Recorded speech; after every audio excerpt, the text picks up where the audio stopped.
Hello students, YouTube के channel management with DP Singh में आप सभी का स्वागत है। आज अपने कंपनी लॉ में शेयर्स या अंश पर चर्चा करेंगे, इसे समझने का प्रयास करेंगे, इसको मीनिंग और डेफिनेशन के माध्यम से अपने जानने का प्रयास करते हैं।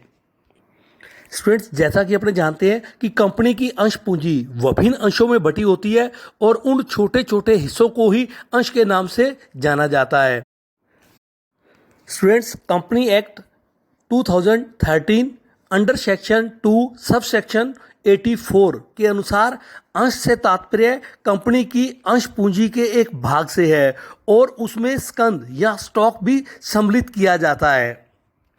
आइए स्टूडेंट्स, अंश को और अधिक व्यापक रूप से समझने के लिए अपने कुछ परिभाषाओं को देखते हैं, जिसमें आती है जस्टिस फॉरवेल या न्यायमूर्ति फॉरवेल के अनुसार अंश किसी अंशधारी का कंपनी में हित है।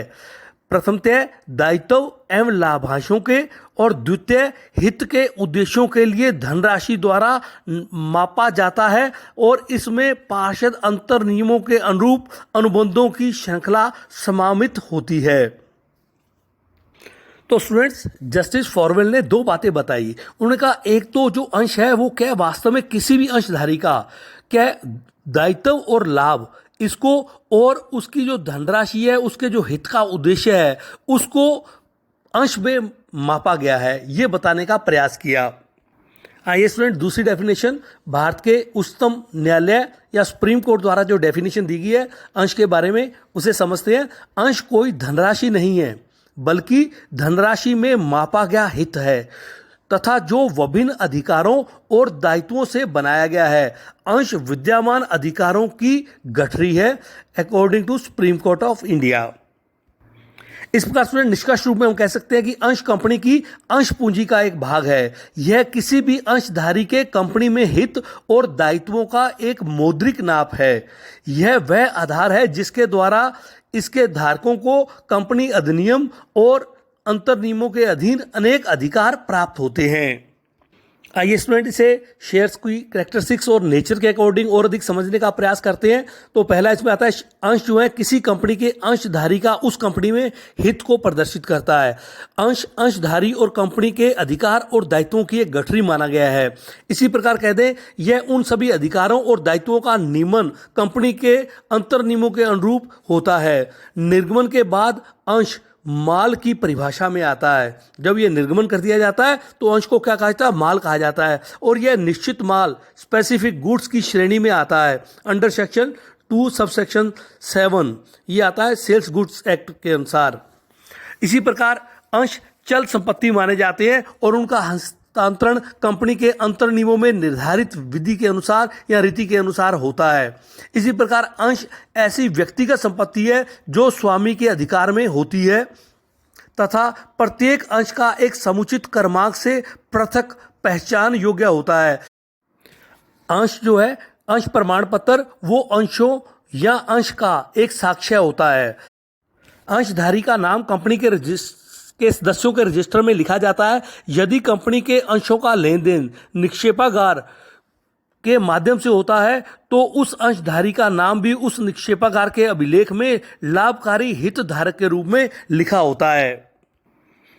आइए स्टूडेंट, अब अपने स्टॉक या स्कंद को समझने का प्रयास करते हैं, इसके अर्थ को।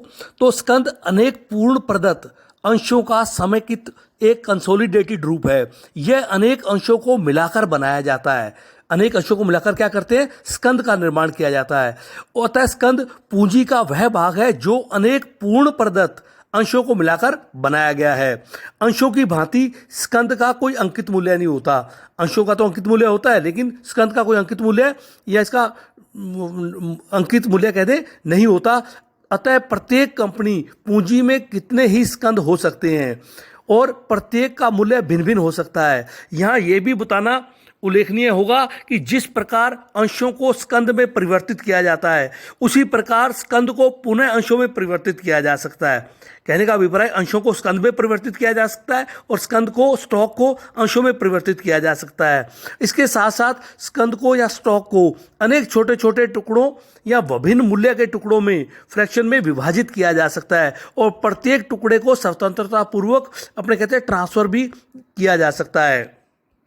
यहाँ स्टूडेंट ये भी समझना आवश्यक है, कोई भी कंपनी प्रारंभ से स्कंद जारी या स्टॉक जारी नहीं कर सकती। अंश पूंजी वाली कंपनी को सर्वप्रथम अंश जारी करने पड़ते हैं, तत्पश्चात कंपनी उन अंशों को स्कंद में या स्टॉक में परिवर्तित कर सकती है, और यह तभी है जब कंपनी के अंतर नियमों में ऐसा करने का अधिकार दिया गया हो। आइए स्टूडेंट्स, काइंड्स ऑफ शेयर्स पर चर्चा करते हैं, इसे समझने का प्रयास करते हैं। अंशों के प्रकार, हालांकि आपने इसको पहले अध्ययन कर रखा होगा। तो यहाँ दो प्रकार के प्रमुख थे, अपने कहते काइंड्स ऑफ शेयर है। एक तो आता है इक्विटी शेयर और दूसरा आता है प्रेफरेंस शेयर। साधारण या समता अंश और दूसरा कहते हैं पूर्वाधिकार या अधिमान अंश कहा जाता है। साधारण या इक्विटी शेयर कौन से हैं? साधारण अंशों से तात्पर्य उन अंशों से है जिन्हें पूर्वाधिकार अंशों की तरह पूर्वाधिकार प्राप्त नहीं होता, या दूसरे शब्दों में कह दे जो इक्विटी शेयर है इसमें उन अंशों को लिया जाता है जिसमें धारकों को लाभांश के भुगतान में पूर्वाधिकार या कंपनी के समापन पर पूंजी के पुनर्भुगतान का पूर्वाधिकार नहीं होता। दूसरा आता है स्टूडेंट प्रेफरेंस शेयर। तो पूर्वाधिकार या अधिमान अंश, पूर्वाधिकार अंशों से तात्पर्य ऐसे अंशों से है जिनके धारकों को कंपनी के जीवन काल में लाभांश प्राप्ति का अधिकार होता है और कंपनी के समापन की दशा में पूंजी की वापसी का पूर्वाधिकार होता है अंडर सेक्शन 43 के अनुसार। आइए स्टूडेंट्स, इक्विटी शेयर और प्रेफरेंस शेयर में अंतर के आधार पर इसको समझने का प्रयास करते हैं। तो जो साधारण अंश हैं या इक्विटी शेयर हैं, इन अंशों के धारकों को पूर्वाधिकार अंशों के धारकों को लाभांश का भुगतान करने के बाद ही लाभांश का भुगतान किया जाता है। अर्थात जो प्रेफरेंस शेयर है पहले उनको लाभांश का भुगतान किया जाएगा, उसके पश्चात इक्विटी शेयर वालों को। दूसरा पूर्वाधिकार अंश में क्या है कि जबकि पूर्वाधिकार अंश में के जो धारक होते हैं इनको इक्विटी शेयर जो है उसकी तुलना में पहले लाभांश मिलता है। इसी प्रकार ये कह दें कि जो इक्विटी शेयर है इसके धारकों को कंपनी के समापन की दिशा में पूंजी सबसे बाद में वापस मिलती है, और जबकि प्रेफरेंस शेयर के अंतर्गत हम ये कहते हैं कि उनको साधारण अंशधारियों की इक्विटी शेयर की तुलना में पूंजी प्राप्त करने का पहले अधिकार प्राप्त होता है।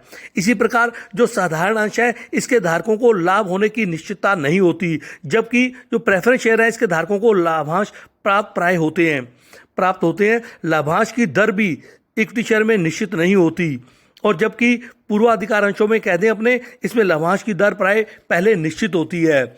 इसके साथ साथ कह दें जो साधारण अंश है इसका शोधन नहीं किया जा सकता, बल्कि कंपनी के समापन के समय संपत्तियां जो बचती हैं तो इनकी पूंजी लौटाई जा सकती है, और जबकि पूर्वाधिकार अंशों में शोधन से पूर्व निर्धारित कार्यों के अनुसार या जारी करने के 20 वर्षों के भीतर किया जा सकता है।